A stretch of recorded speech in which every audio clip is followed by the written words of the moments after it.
한 연못에 개구리 한 마리와 새 두 마리가 오손도손 사이좋게 지내고 있었습니다. 어느 해에 극심한 가뭄이 들게 되었습니다. 연못은 점점 말라갑니다. 그렇게 있다가는 개구리도 말라서 죽을 지경이 되었습니다. 그러자 이 개구리는, 새는 날아가 버리면 끝이지만 이 개구리는 살아야 하지 않겠습니까? 이 위기를 어떻게 기회로 만들 것인가 곰곰이 고민하던 끝에 한 가지 묘수를 냅니다. 그것은 자기의 친구들인 새 두 마리에게 나뭇가지를 길게 물게 하고 자기가 그 중앙을 물고 그 새들이 날아오르면 같이 탈출을 하는 계획이었습니다. 참 똑똑한 개구리인 것 같습니다. 그리고 그 계획은 실제로 성공하게 됩니다. 날아오르죠. 그런데 그 기이한 광경을 보는 동네 아이들이 신기한 광경에 소리를 지릅니다. 와, 진짜 멋지다. 누가 저렇게 멋진 아이디어를 냈을까라고 외칩니다.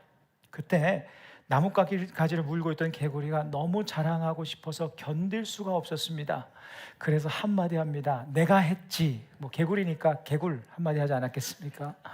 그러자 개구리는 나뭇가지에서 떨어져 죽게 되었답니다. 굉장히 안타까워하시네요. 네, 이것은 우화이죠. 만들어낸 이야기입니다만 여기에 아주 중요한 인생의 진리가 담겨 있습니다. 우리가 지난 설교 시간 중에 한번 나눴던 대로 우리 인생의 위기를 기회로 만드는 경우도 있지만 이 이야기에서 우리가 얻을 수 있는 교훈은 우리에게 찾아온 기회를 또한 우리의 잘못된 선택으로 인해 위기로 만드는 경우도 있다는 것입니다. 위기가 기회가 되기도 하지만 기회가 거꾸로 위기로 되기도 합니다.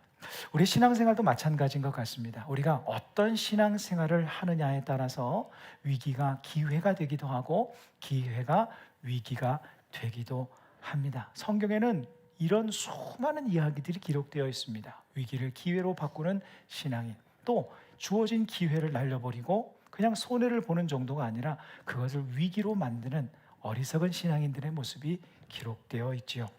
오늘 본문 말씀을 나누면서 우리는 위기를 기회로 바꾸는 신앙인인가, 아니면 기회를 위기로 바꾸는 신앙인인가, 나는 어떤 사람이 되어야 할까라는 것을 함께 생각하고자 합니다.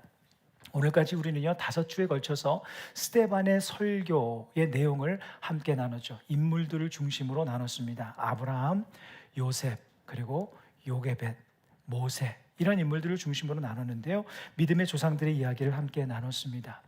그런데 여러분, 이 스데반의 설교의 동기가 무엇이었는지 여러분 기억하시나요? 오늘 본문 사도행전 7장인데 사도행전 6장에 그 동기가 기록되어 있지 않습니까? 함께 나눴었는데 그 동기는 바로 예루살렘 성전에 대한 그들의 견해의 대립에로부터 비롯되었습니다. 정확히 말하면 성전과 관련된 그들의 믿음의 차이로부터 비롯된 것이었습니다. 당시 종교 지도자들과 그리고 유대인들은요, 하나님께서 성전 안에 거하신다 이렇게 믿었어요. 그래서 성전을 참 소중하게 여겼습니다. 생명처럼 여기는 사람들이 있었어요. 하나님께서 거하시는 그 공간, 그 성전을 소중하게 여기고 생명처럼 여기는 것이 여러분 무엇인 잘못이 있겠습니까? 우리가 이 교회 공간을 소중하게 여기고 귀히 여기는 것, 무엇이 잘못이 있겠어요? 참 귀한 것 아니겠습니까? 그런데 문제는 이것이었습니다. 성전 안에만 하나님께서 계시고 성전 밖에는 하나님께서 계시지 않은 것처럼 여겼던 것이 문제였습니다. 이 스데반을 비롯한 초대교회 성도들, 그리고 그 믿음을 우리가 물려받은 우리는 어떻게 생각하고 어떻게 믿습니까? 하나님은 어디에나 계신 분, 무소부재하신 분, 우리와 늘 함께 하시는 분으로 우리는 믿고 살지 않습니까? 그래서 그들의 잘못된 믿음에 대항하여 그것을 설명하기 위해서 지난 4주간 우리가 함께 나눴듯이 스데반이 설교를 합니다. 아브라함, 그리고 함께 깊게 나누지는 않았지만 이삭, 야곱, 요셉, 모세, 오늘 본문의 다윗까지 언급한 데는 아주 중요한 의도와 이유가 있었어요. 그들의 공통점 때문이었습니다. 어떤 공통점일까요? 이 인물들 중에 보면 정말 지금까지도 유대인들이 정말 존경하는 대표적인 세 명이 다 들어가 있습니다. 아브라함, 믿음의 조상이죠. 그 모세, 민족의 영웅이죠. 다윗, great king 아닙니까? 대왕 아닙니까? 역사상 가장 위대한 왕 다윗까지. 이것이 공통점이라는 것이 아니라 이런 사람들을 포함한 아주 중요한 공통점은 무엇이었냐면 그들은 성전이 지어지기 전 시대 사람이라는 공통점이었습니다. 소위 전성전 시대, 무성전 시대를 살았던 사람들이었어요. 우리가 지금까지 함께 설교를 통해서 말씀을 나눴듯이 그들의 삶은 어떠했습니까? 하나님의 세밀하신 계획하심과 섭리하심과 관여하심과 돌보심과 이끄심과 하나님의 함께 하심을, 이 말씀을 스데반 설교를 통해서 우리가 정말 그 자세하게 함께 나누지 않았습니까? 그 놀라우신 은혜, 그들의 삶의 성전이 아니었음에도 불구하고 그들의 삶의 현장까지 찾아가신 그 하나님의 은혜를 우리가 함께 나누지 않았습니까? 모두 다 성전 시대 전에 일어났던 일이라는 거예요. 그러므로 지금 스데반은 그들에게 되묻는 겁니다. 이렇게 묻는 거예요. 이 위대한 믿음의 조상들 모두 성전이 지어지기 전 시대 사람들인데 하나님은 그들과 함께한 것이 아니었습니까? 라고 묻는 거예요. 하나님이 그들과 함께했다는 것을 당신들도 잘 알지 않습니까? 라고 말한 것이었죠. 근데 이게 중요한 질문이 있죠. 이건 사실 의견 차이고 믿음의 차이 아닙니까? 하나님이 성전 안에만 계신가? 성전 밖에도 함께 하시는가? 그런데 여기에 스데반은 양보하지 않고 목숨을 걸었다는 거예요. 이게 목숨을 걸 만한 일인가?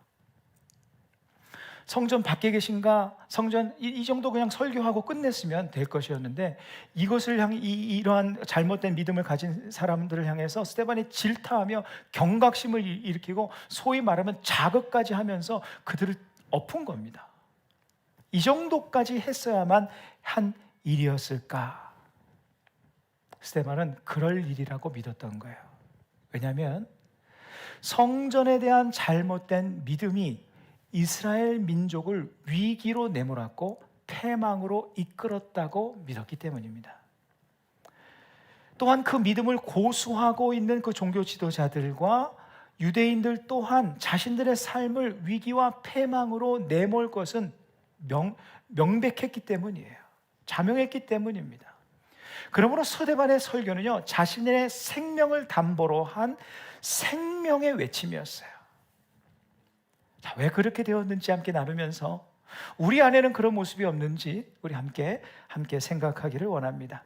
사실 처음 성전이 지어질 때 이 이스라엘의 역사 중에 그 이스라엘의 그 상태는요, 가장 전성기를 맞이할 때였습니다.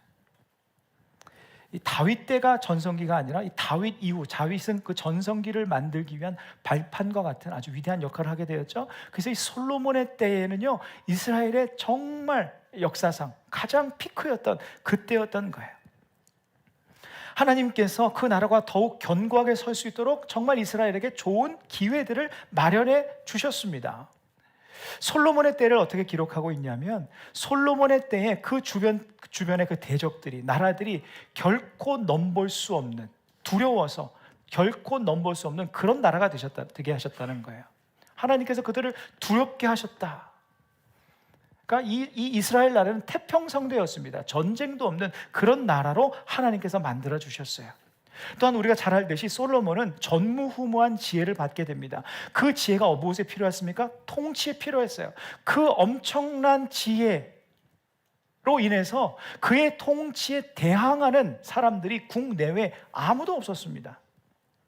그리고 그를 통해 성전이 지어졌을 때 하나님의 그 어마어마한 임재가 그 성전에 가득하게 되었어요. 역대하 7장 1절과 2절에 그 기록이 나와 있습니다. 솔로몬이 기도를 마침에 불이 하늘에서부터 내려와서 그 번제물과 제물들을 사르고 여호와의 영광이 그 성전에 가득하니 여호와의 영광이 그 여호와의 전에 가득함으로 제사장들이 여호와의 전으로 능히 들어가지 못하였고, 하나님의 영광이 가득하니 능히 그 성전에 들어가지 못할 정도로 하나님의 그 놀라운 임재의 역사가 일어났다. 우리 교회에 그러한 눈에 보이는, 피부로 느껴지는 그 영광이 나타난다면 정말 얼마나 놀랍겠습니까? 그 영광이 성전 안에 가득했다는 거예요. 자, 보십시오. 모든 상황들이 다 기회입니다. 영적으로도, 정치적으로도, 솔로몬 개인으로도, 사회적으로도, 문화적으로도 모든 것이 다 기회예요. 다 호기입니다. 그런데 결론부터 말씀드리면, 이 성전이 지어진 이후로 아이러니하게도 이스라엘은 몰락의 길에 접어들게 돼요. 솔로몬 이후에 그 아들 때에서 어떤 일이 일어났습니까? 남북 두 나라로 갈라지고 분열되게 되죠. 그리고 결국 그 두 나라는 멸망하게 됩니다. 그들에게 주어졌던 최고의 기회를 최악의 위기로 만들어 버렸기 때문이에요. 그 중심에 성전에 대한 잘못된 믿음으로부터 비롯된 것이 있었다는 것이죠. 본래 다윗까지의 그 믿음의 조상들의 믿음은 무엇이었는가? 하나님께서는 어디에나 감찰하시고 어디에나 함께 하시는 분이셨습니다. 그 증거 중 하나가 바로 장막이었죠. 장막. 성전, 예루살렘 성전 전의 성전의 형태가 바로 회막, 장막, 천으로 만든 천막 아니었습니까? 오늘 본문 사도행전 7장 44절 전반절입니다. 광야에서 우리 조상들에게 증거의 장막이 있었으니. 성전이 지어지기 전에 이스라엘 백성들은 장막에서 하나님을 만났습니다. 광야에서 이런 삶을 살았어요. 장막이 움직이면, 이 장막에 하나님께서 임재하셨는데 장막이 움직이면 이스라엘 백성들을 다 따라 움직입니다. 장막이 멈추면 다 멈추는 거예요. 장막이 가는 곳에 함께 가고 장막이 있는 곳에 함께 거하는 거예요. 그러니까 이스라엘 백성들에게는 어떤 믿음이 있었는가? 아, 우리는 장막을 따라가는, 하나님을 따라가는 삶이구나. 그리고 우리가 있는 그 어느 곳에서도 하나님이 계시는구나. 이 하나님만 계시면 우리는 살 수 있구나. 이런 믿음이 있었다는 거예요. 이것이 이스라엘 백성들의 믿음이었습니다. 우리의 신앙생활도 이런 겁니다. 내 인생 내 마음대로 이끄는 것이 아니라 하나님의 이끄심을 따라 살아가고, 하나님의 이끄심을 따라 살아가는 우리의 인생에 하나님께서 언제나 함께 하심을 믿는 것이 우리 신앙인들의 믿음입니다. 또한 다윗의 유명한 믿음의 고백, 우리가 잘 알고 있는, 또 찬송으로 지어져서 많이 부르죠. 시편 139편 7절에서 10절입니다. 우리 함께 읽으실까요? 시작. 내가 주의 영을 떠나 어디로 가며 주의 앞에서 어디로 피하리이까? 내가 하늘에 올라갈지라도 거기 계시며 수월에 내 자리를 펼지라도 거기 계시니이다. 내가 새벽 날개를 치며 바다 끝에 가서 거주할지라도 거기서도 주의 손이 나를 인도하시며 주의 오른손이 나를 붙드시리이다. 아멘. 보십시오. 다윗이 짓고자 했던 것은 건물이었지만 하나님을 그 안에 가두려는 것이 아니라 나와 어디서든 함께 하셨던 그 하나님을 향한 감사와 감격으로 기념하며 그 성전을 지으려고 했던 것이었죠. 그런데 문제는 성전이 세워진 솔로몬의 시대 이후에 생긴 겁니다. 성전 자체가 무슨 잘못이 있겠어요? 그냥 건물입니다. 그것이 아니라 그 성전을 대하는 사람들에게 문제가 생긴 거예요. 성전이 세워지면서 사람들은 점점 하나님 중심에서 하나님 변두리의 삶으로 바뀌어 갔기 때문입니다. 정확하게 이야기하면 자신들의 삶의 중심에 계셨던 하나님을 삶의 변두리로 몰아내기 시작했다는 거예요. 아, 이게 무슨 말인가? 성전이 세워졌고 거기에 놀라운 하나님의 임재가 있었으니 그들이 성전을 중심으로 똘똘 뭉치지 않았을까? 하나님을 중심으로 하나님을 경외하며 정말 하나님 중심의 삶을 살았지 않았을까? 물론 겉으로는 그렇게 했습니다. 그러나 그들의 삶은 반대 현상이 벌어지기 시작했어요. 이렇게 행동했기 때문입니다. 하나님의 성전이 우리와 함께 있으니, 하나님이 저 성전 안에 계시니, 내 삶이 어떠하든지 간에 우리는 하나님을 소유한 자다. 이게 건강한 신앙인가요? 내 삶이 어떠하든지 간에 하나님은 우리의 편이고, 우리는 언제나 승리할 수밖에 없다. 이 믿음 가지고 나갔다가 대패한 전쟁이 있지 않았습니까? 법궤만 믿고, 하나님의 임재만을 상징하는 법궤만 믿고 전투에 나갔다가 법궤도 빼앗기고 엘리의 두 아들도 죽고 전쟁은 대패하는 수치를 당하지 않았습니까? 삶이 망가져 버린 겁니다. 게을러지고 태만해지고 방탕한 삶이 된 거예요. 하나님께서는 성전 안에 계시니 성전 밖의 삶은 엉망이어도 괜찮다는 식의 삶이 반복되기 시작했습니다. 성전을 세웠던 솔로몬부터 그렇게 되었어요. 솔로몬이 어떤 사람이었습니까? 1천 번제를 드린 예배자 중에 예배자였는데 성전 밖의 삶이 어떻게 돼요? 무너져 버렸습니다. 수백 개의 우상을 드리는 장본인이 솔로몬이 되었어요.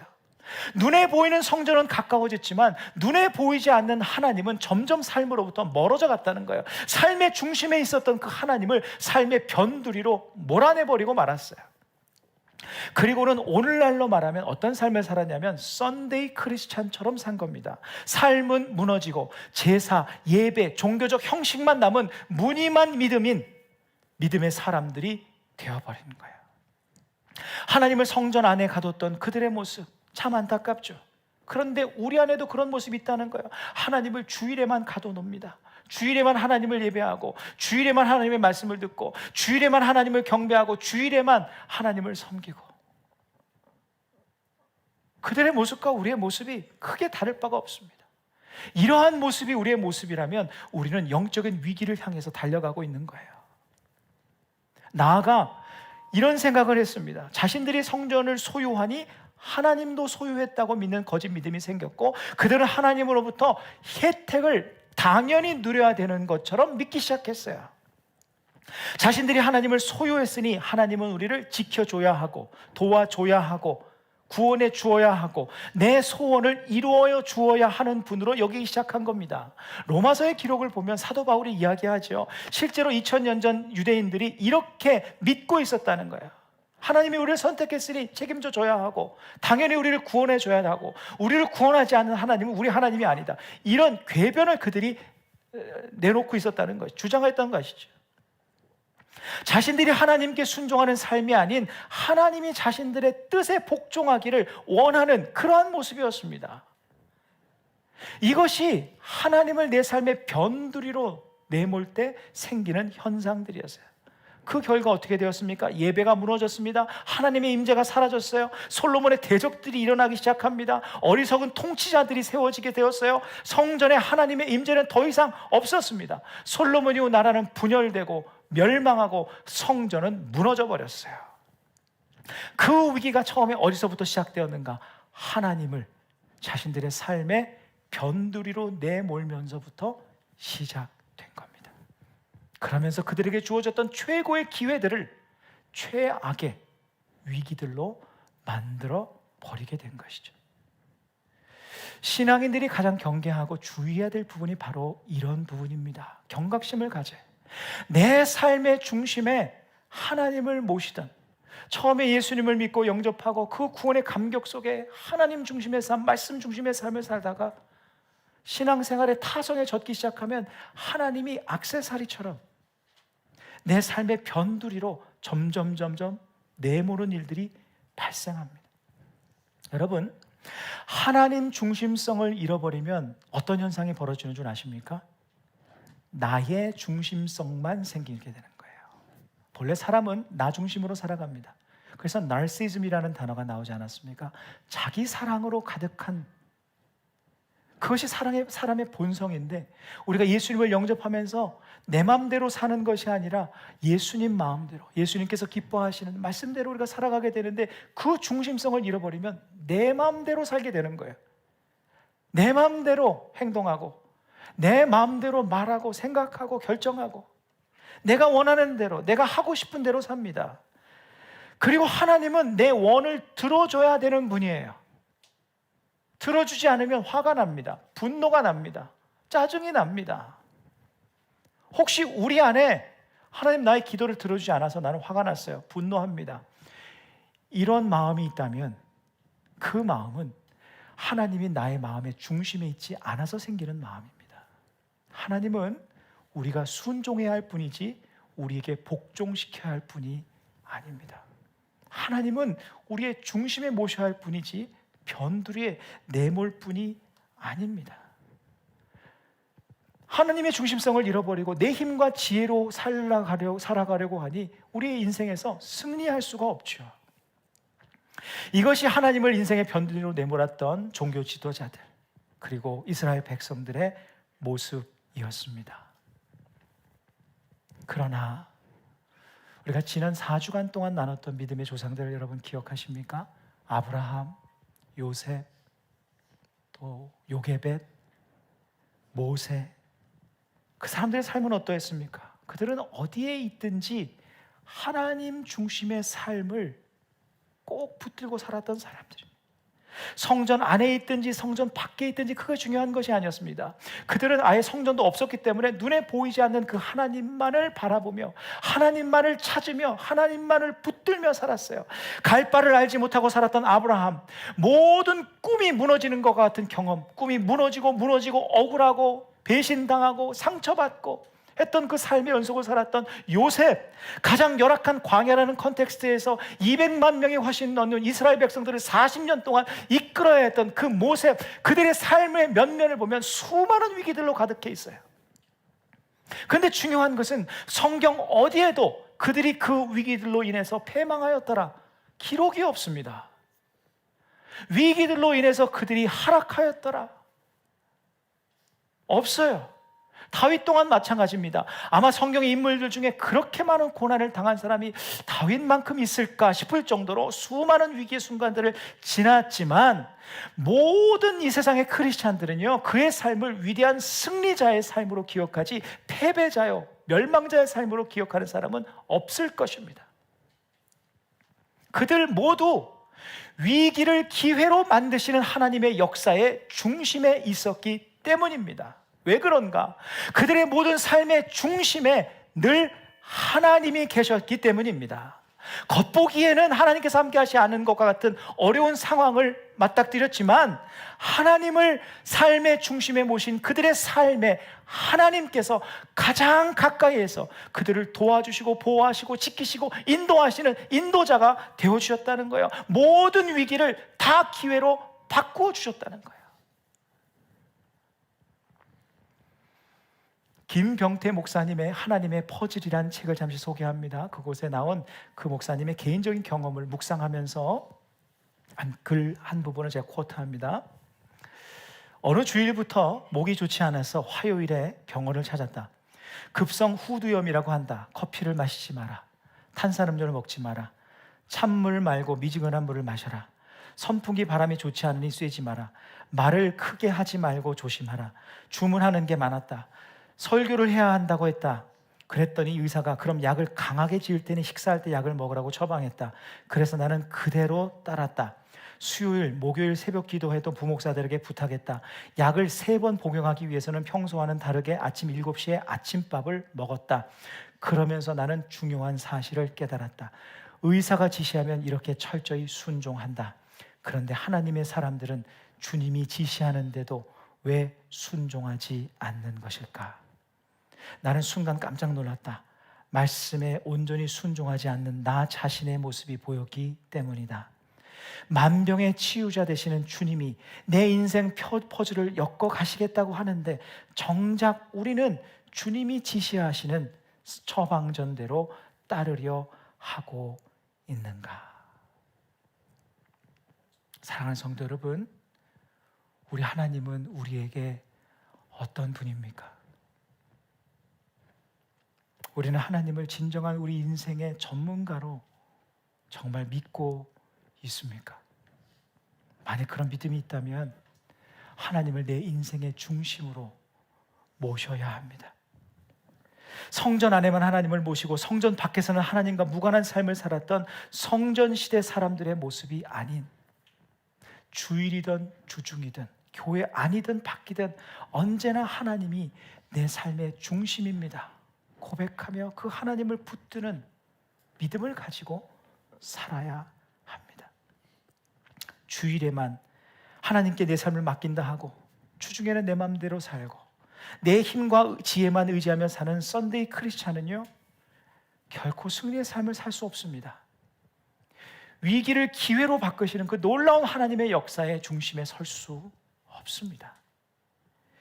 보이는 상황이 위기인가 기회인가 보다 더 중요한 것은 지금 내가 하나님을 내 삶의 중심에 모시고 있는가, 이것입니다. 여러분, 위기가 무엇입니까? 위기가 기회가 되기도 하고 기회가 위기가 되기도 합니다. 위기란 무엇이냐면 하나님을 붙들지 않는 것이 위기입니다. 반면에 하나님을 붙드는 것이 기회인 거예요. 하나님을 가까이 함이 기회이고 하나님을 멀리 함이 위기인 겁니다. 내 삶을 주관하는 분이 하나님이심을 믿고 그분 중심의 삶을 사는 것이 기회이고, 내 삶을 하나님께서 주관하시는 분임을 믿지 않고 세상을 더 의지하고 하나님을 내 삶의 변두리로 두는 것, 그것이 위기인 겁니다. 무엇이 진정 위기이고 무엇이 진정 내 삶을 기회로 만들어간단 말입니까? 하나님 중심의 삶을 사는 사람이 누구입니까? 주일 예배뿐만 아니라 주중 예배의 삶을 살기 위해 부단히 몸부림치는 사람이에요. 내 마음대로 살기보다 말씀에 순종하는 삶을 살기 위해서 말씀을 붙들고 하루를 살아내는 사람입니다. 사람들과의 교제도 중요하지만 하나님과의 교제인 기도를 더 우선시하는 사람, 하나님 중심의 사람이에요. 보이는 상황에 절망과 좌절만 하지 않고 그 너머에 나를 향한 계획을 늘 준비하시는 하나님께 소망을 두며 하나님을 찬양하는 사람, 앞이 보이지 않는 상황에 근심만 하기보다 하나님을 신뢰함으로 한 걸음씩 한 걸음씩 일어나 걷는 사람, 하나님 중심의 사람입니다. 내 마음대로 하나님이 움직여 주시지 않는다고 불평하고 원망하는 사람이 아니라 하나님의 그 선하신 뜻이 나의 어떤 계획과 생각과 뜻보다 더 선하고 더 지혜로움을, 더 탁월함을 믿고 하나님을 믿는 마음으로 인내하는 사람, 그 사람이 하나님 중심의 사람입니다. 우리는 이것을 다 압니다. 제가 설교를 통해서 다 했던 말이에요. 다 압니다. 하지만 아는 것에서 그치지 말고 하나님 중심의 삶을 회복하십시오. 말씀 중심의 삶, 순종의 삶, 하나님만 의지하는 삶, 하나님만 찬양하는 삶, 하나님만 바라보는 그 삶 회복해 나가는 우리 모두가 되기를 간절히 바랍니다.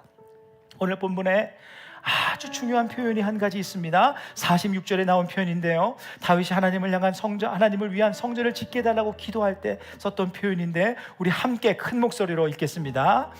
다윗이 하나님 앞에서 은혜를 받아 야곱의 집을 위하여 하나님의 처소를 준비하게 하여 달라고 하더니, 여기서 말하는 하나님의 처소는 물론 건물, 성전 건물을 말하는 것이에요.